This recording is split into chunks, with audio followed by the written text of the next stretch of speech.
Moving forward students, हम discuss करने जा रहे हैं इलेक्ट्रोकेमिकल सेल्स की फाउंडेशन को, यानी कि हम डिस्कस करेंगे इलेक्ट्रोड क्या होता है, इलेक्ट्रोड पोटेंशियल क्या होता है और इलेक्ट्रोकेमिकल सीरीज़ क्या होती है।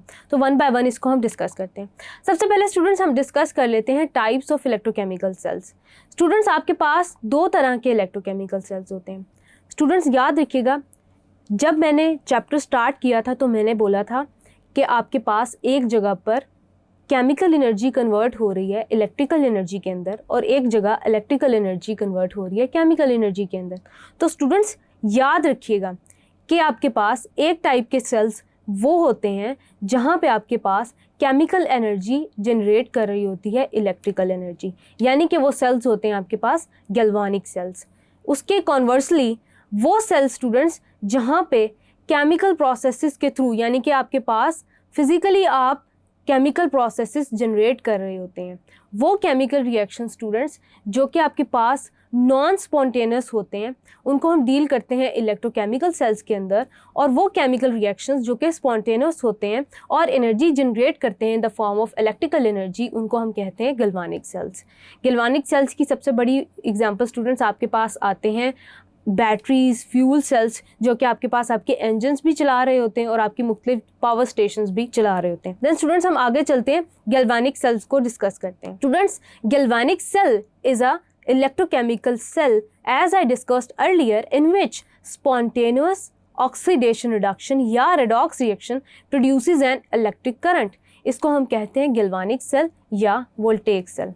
अब स्टूडेंट्स आपके पास एक सिमेट्री है जो कि आपको नज़र आ रही होगी आपके सामने, जो कि वोल्टेइक या गैल्वानिक सेल से कॉन्स्टिट्यूटेड है। स्टूडेंट्स याद रखिएगा कि वोल्टेइक सेल को हम गैल्वानिक सेल भी कहते हैं। इसके अंदर इलेक्ट्रिकल एनर्जी को आप जनरेट करते हैं बाय स्पॉन्टेनियस रिडॉक्स रिएक्शन, यानी कि वो जो स्पॉन्टेनियस रिडॉक्स रिएक्शन होता है उसको हम स्पॉन्टेनियस लफ्ज़ उसके लिए पर्टिकुलरली इसलिए यूज़ कर रहे होते हैं क्योंकि उसको किसी आउटसाइड असिस्टेंस की ज़रूरत नहीं होती, वो स्पॉन्टेनियसली हो रहा होता है। फॉर एग्जाम्पल स्टूडेंट्स आपके पास सामने एक एग्जाम्पल है जिसके अंदर जिंक मेटल रिएक्ट कर रहा होता है with the aqueous solution of copper sulphate. अब स्टूडेंट्स याद रखिएगा, जब भी हम कहते हैं स्पॉन्टेनियस रिडॉक्स रिएक्शन, स्पॉन्टेनियस का मतलब ऐसा रिएक्शन, ऐसा केमिकल रिएक्शन जिसको किसी आउटसाइड असिस्टेंस की ज़रूरत नहीं है, यानी कि वो खुद ब खुद हो रहा है। जब मैं कह रही हूँ रिडॉक्स रिएक्शन की, यानी कि उस रिएक्शन के अंदर डेफिनेटली कोई एक एंटिटी ऑक्सीडाइज हो रही है और एक एंटिटी रिड्यूस हो रही है। स्टूडेंट्स याद रखिएगा कि जब भी कोई एंटिटी ऑक्सीडाइज होती है किसी भी इलेक्ट्रोकेमिकल रिएक्शन के अंदर, तो वो इलेक्ट्रॉन्स रिलीज कर रही होती है इनटू द आउटसाइड एनवायरनमेंट। क्यों? क्योंकि वो इलेक्ट्रॉन लूज कर रही है, एज अ रिजल्ट जो उसका अपेरेंट चार्ज है जिसको हम ऑक्सीडेशन नंबर कहते हैं वो इंक्रीज हो रहा है। इसी तरह स्टूडेंट्स, जब मैं कह रही हूँ कि कोई आपके पास एंटिटी रिड्यूस हो रही है as a result of gain of electrons, for example यहाँ पे कॉपर है, कॉपर वो इलेक्ट्रॉन्स गेन कर रही है जो zinc as a result of oxidation generate कर रही है। तो स्टूडेंट्स एज अ रिजल्ट आपके पास कॉपर +2 अपनी मेटेलिक फॉर्म में कन्वर्ट हो जाता है, यानी कि अपनी सॉलिड फॉर्म में कन्वर्ट हो जाता है विद 0 ऑक्सीडेशन नंबर। मैं ये कह सकती हूँ कि कॉपर डिपॉजिट हो रहा है। अब स्टूडेंट्स ये सारे प्रोसेसेस कहाँ हो रहे होते हैं इसको हम डिस्कस करते हैं। एक आपके सामने डायग्रामेटिक इलस्ट्रेशन है वहाँ पे। अब स्टूडेंट्स हमने क्या किया कि दो बीकर लिए, उसके अंदर हमने जिंक इलेक्ट्रोड डाला और कॉपर इलेक्ट्रोड डाला।